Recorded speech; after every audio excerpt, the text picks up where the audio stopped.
সে সময় দায়িত্বশীল জনশক্তিরা এখানে দাঁড়িয়ে যে সতর্কবার্তা জানিয়েছিলেন, আজকে সত্য প্রমাণিত হয়েছে, তারা এখন দিল্লিতে, এখন কেউ নেয় না। আমরা আজকে দাঁড়িয়ে আরেকটি লোককে সতর্ক করতে চাই, আপনারা যে পথে আগাচ্ছেন, যে পথে ভাবছেন আগাতে পারবেন, সে পথ দিল্লি যাবার পথ, পথ নয়। আমরা দেখেছি তারা অধ্যাদেশ বাতিল করতে চায়। কি অধ্যাদেশ? খুন প্রতিরোধ প্রতিকার সংক্রান্ত অধ্যাদেশ তারা বাতিল চায়। তার মানে আইনাগর ফেরাবেন, তারা সেটাই চায়। তারা চায় আবার আইনাগর ফেরো। তারা চায় পুলিশ কমিশন তারা বাতিল করবে, পুলিশ কমিশন সংক্রান্ত যে অধ্যাদেশ। কেন চায় জানেন? তারা আবারও চায় পুলিশ যাতে একটা দলীয় ক্যাডার বাহিনী হয়। তারা চায় পুলিশের আইজিপি থেকে শুরু করে প্রত্যেকটা পদস্থ ব্যক্তিরা যাতে দলীয় ক্যাডার বাহিনীতে রূপ নেয়। তারা অধ্যাদেশগুলোর মধ্যে আরো যে কয়েকটা অধ্যাদেশ বাতিল চায়, তার মধ্যে একটি হচ্ছে সুপ্রিম কোর্টের বিচারক নিয়োগ প্রক্রিয়া নিয়ে যে সংক্রান্ত অধ্যাদেশ, সেটি তারা বাতিল চায়। তারা চায় সে কোর্ট যে কোর্টে বলা হয় আমি খারাপ যাবো বসায় দিবেন সেই স্কাইপি কেলেঙ্কারি, আবারও তারা সেই কোর্ট ফেরাতে চায়। তাদের স্বপ্ন এটা। তারা গণমুক্তি অনেক আলাপ করছে। মাননীয় মন্ত্রী তিনি সংসদে বলছেন জুলাই সনদ অক্ষর অক্ষরে বাস্তবায়ন করবেন। কেন জানেন?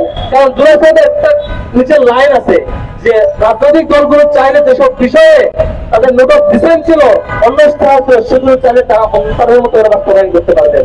আমরা বলেছি জুলাই সনদের যেসব বিষয়গুলো গণভোটে ছিল সেগুলো অলরেডি আইনে পরিণত হয়ে গেছে, সেগুলো বাস্তবায়ন করতে হবে। সংবিধানে যেটা আছে সেটা হচ্ছে সর্বোচ্চ আইন হইল জনগণের অভিপ্রায়, আর জনগণের অভিপ্রায় বুঝবার সবচেয়ে সেরা মাধ্যম হলো গণভোট। আমরা গণভোটের জনগণের অভিপ্রায় বুঝে গেছি।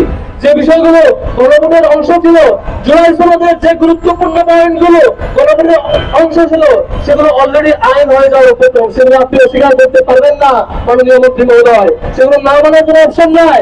তারা চিন্তা করছে পিএসসি সংক্রান্ত যে নির্দেশনা আছে জুলাই সনদে, অর্থাৎ গণভোটে যেটা পাস হয়েছে সেটা তারা মানবেন না। কেন জানেন?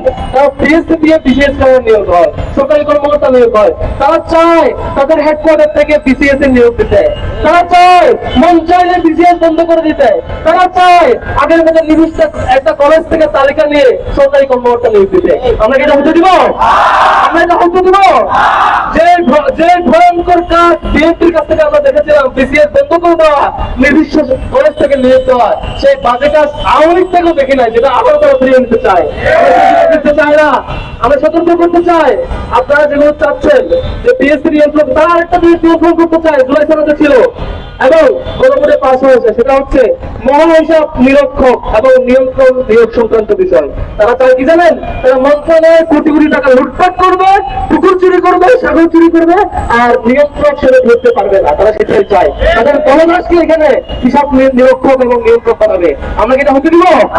তারা আরেকটা জিনিস চায়, তারা চায় যে টোটাল এই সিস্টেমে এই যে দুর্নীতি দমন কমিশন স্বাধীনভাবে যাতে ধরতে না পারে, তারা যাতে সরকারের গণদাস বাহিনী হয়, সেজন্য দুর্নীতি দমন কমিশনের নিয়োগ সংক্রান্ত এবং তাদের কাজের প্রক্রিয়া সংক্রান্ত যা যা আছে সব কিছু তারা বাতিল চায়, তারা নতুন করে চায়। তারা আরেকটা জিনিস চায়, জাতীয় মানবাধিকার কমিশন। এর আগে দেখেছি ক্রস ফায়ার যদি হয়, যদি গুম হয়, যদি অন্য কিছু মানবাধিকার লঙ্ঘন হয়, তখন দায়িত্ব হচ্ছে মানবাধিকার কমিশন এটা স্বাধীনভাবে কাজ করবে। সেই জন্যই ইন্টারিম গভর্নমেন্ট সেজন্য একটা অধ্যাদেশ করেছিল সেই সময়টাতে।